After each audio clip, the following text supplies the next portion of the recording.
In this video, we're going to cover how to upload photos and a bit of photo management in AMP. So let's head over to the Manage Catalog area.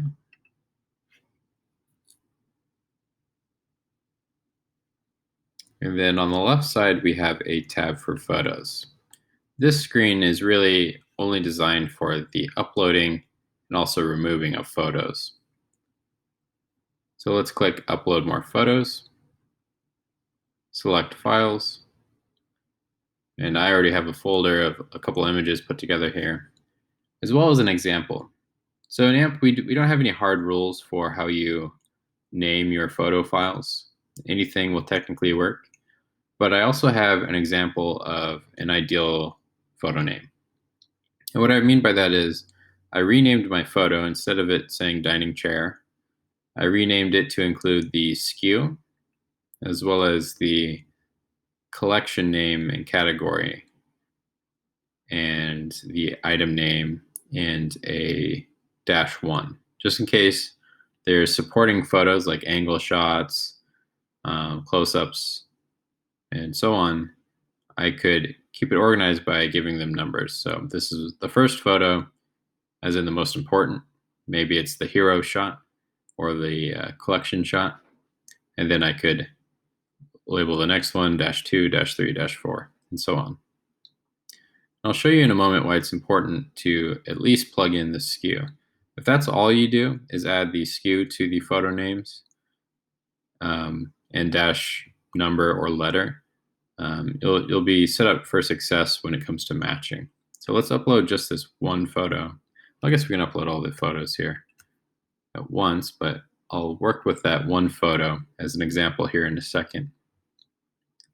So we've uploaded our photos. But before we go take a look at the matching, let's go back to the Photos tab. So here we have a couple useful tools here. One, I could bring these photos back out if I want. Two, I can switch my view. Instead of this list view, I can go to this grid view, which is a little more visual. And we have a couple tables here. So we have orphans, which are photos loaded into AMP, like we just did, but they're not actually being used by any SKU. So no SKU is actually looking or has a photo attached to them right now. Then we have reference to some photos that are not uploaded into AMP. That's the red. And then green is good. So SKUs that do have photos and photos that have SKUs go onto this table. And then lastly, you can filter for those same categories we just covered. And maybe one day you want to get rid of your unattached photos. Over time, you collect photos that were attached to old SKUs that are no longer in your catalog.